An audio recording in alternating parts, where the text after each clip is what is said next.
Just 3 games into this young season, Cam Thomas has already shattered 2 long-standing NBA scoring records. First, he scored the most points off the bench on opening night other than any player in the NBA's 70-year history, when he dropped 36 points in just 25 minutes against Cleveland. And then he became the second youngest player behind Shaquille O'Neal to score 30-plus points in the first 3 games of any season. I mean, let's try to process this real quick. So, a season ago, he was just a rotation guy who ended up averaging just 10.6 a ball game. Then out of nowhere, he just dropped 33 points on 61.3% shooting from the field right off the gates this season. Like, how is that even possible?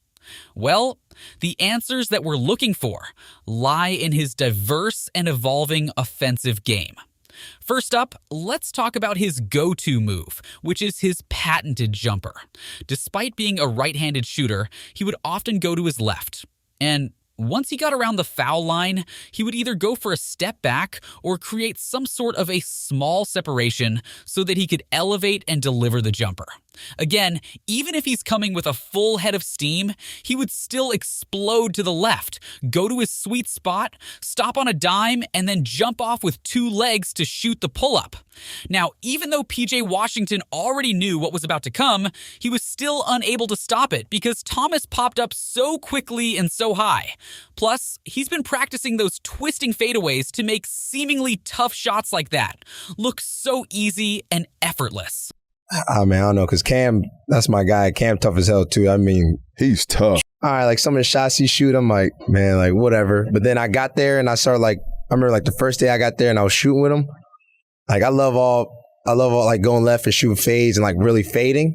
And like if you don't really know me and know like if I really work on it, you might think like, the hell he's shooting. But then like he'll go in and you see me in practice and making them every single time. That's how I felt with Cam because he's unorthodox sometimes. You shoot that shit like all the way over here and turn his full body. And as I've mentioned earlier, if he's not stopping on a dime, he'll create the separation with a step back using that quick footwork of his before dropping the high jumper. When there's no one around him that he can use as a target to launch his jump shot, he'll just switch it up and drop runners on 1 foot. And sometimes it can be a 2-foot floater, or a running hook when he goes to his right. If you take a look at his shot preference in detail, you can see that most of his made shots came from jump shots. And if you slice it down further, the clips that you just saw were basically his bread and butter shots, like the driving floating jump shot followed by pull-ups and step backs. Now, when he's not drifting to his left and pulling those tough middies, he would switch gears and go attack mode, especially if he sees the big man getting lost in the shuffle with his pick and roll coverage. Here, you can see that Thomas once again uses his explosive first step to blow by Lively. And just like the previous attack, he uses his left hand to finish around the rim. But make no mistake about it. If he sees that the guy covering him is on a long closeout, he's not going to go soft as he'll turn his jets on and just explode going all the way to the cup for a strong finish. As lethal as he is in the mid-range and in driving, the thing that makes him a complete bucket getter is his ability to break down his defender in ISO situations. Look at this play. If he gets the switch that he wants, Thomas will size him all day by putting on the sauce. And if the defense doesn't do anything, he'll just attack the mismatch and drop a bucket on his head. In this clutch situation against the Mavs, he relies on his sick handles to break the defense. And when he saw that Josh Green wasn't going to bite, he pulled a nasty step back, created the separation, and dropped the long 2 to tie up the ballgame. Now, even though going to the right is not his strong suit, he can still hit some tough shots from this angle, just like this sidestep pull-up he did here against LeVert. And once again, if he sees a slow-footed big man in front of him, Thomas will cook him with his handles before slashing inside to lay it in. According to the NBA Advanced Stats, he has been dealing the most damage so far in the restricted area as he shot 13 out of 16 from there, followed by inside the paint with 54.2% and 43.8% from the mid-range zone. Now, as you saw in the previous clips, he's not that comfortable making shots when going to his right as much as going to his left, and this is one area of his game that he should work on, because elite defensive teams like the Heat and the Bulls have already begun exploiting this weakness of his. Thomas is finding an angle so he can attack to the left.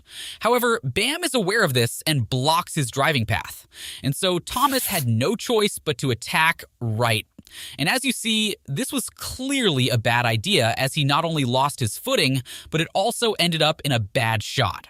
Now, in this pick and roll, you can see that Butler was hard hedging him to prevent him from attacking to his left. As Robinson picks him up, look at how he switches his defensive stance as if he's inviting Thomas to attack to the right. And when he did attack, it resulted in another bad shot attempt. Against the Heat, almost all Heat players read the scouting report about his scoring tendencies. And here you can see that Highsmith's defensive stance was influencing Thomas to attack going to the right. And once again, his drive attempt was thwarted as Lowry was able to poke the ball away from his hands. In this possession, Craig was able to force him to go this right, and even though he switched back going to the left, the Bulls already knew his point of attack. And so Patrick Williams just stepped in to block his shot. Now, apart from this, he also needs to improve his vision and playmaking, especially with the level of attention that he's getting from the defense since he's a lethal scorer. Look at this play. With two black shirts running ahead of him, he should have passed the ball to either of them early, so the ball could get back to him. But instead of doing that, he just took the matter into his own hands by pulling up on three in transition, which he missed. In this handoff play with Bridges, he saw an opening and attacked the defense immediately. However, he got drowned by the heavy pressure applied on him, and if he just pivoted around, he could have passed it to Bridges, who was wide open sitting at the wing.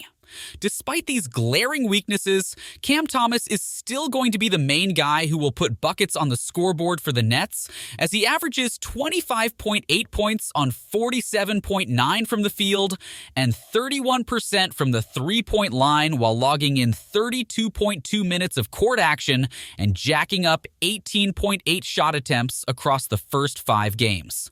Although there's Spencer Dinwiddie, DFS, Looney Walker IV, Cam Johnson, and of course Mikal Bridges, who can punch up some points when needed.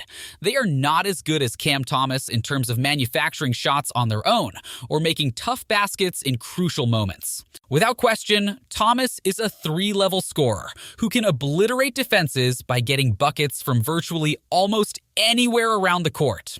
As long as he keeps improving his attacking tendencies, playmaking, and three-point shooting, the ceiling for this kid is going to be really high. And with the way he's putting up crazy numbers on the offensive end, it's only a matter of time before he gets his first All-Star badge or win the scoring title this season.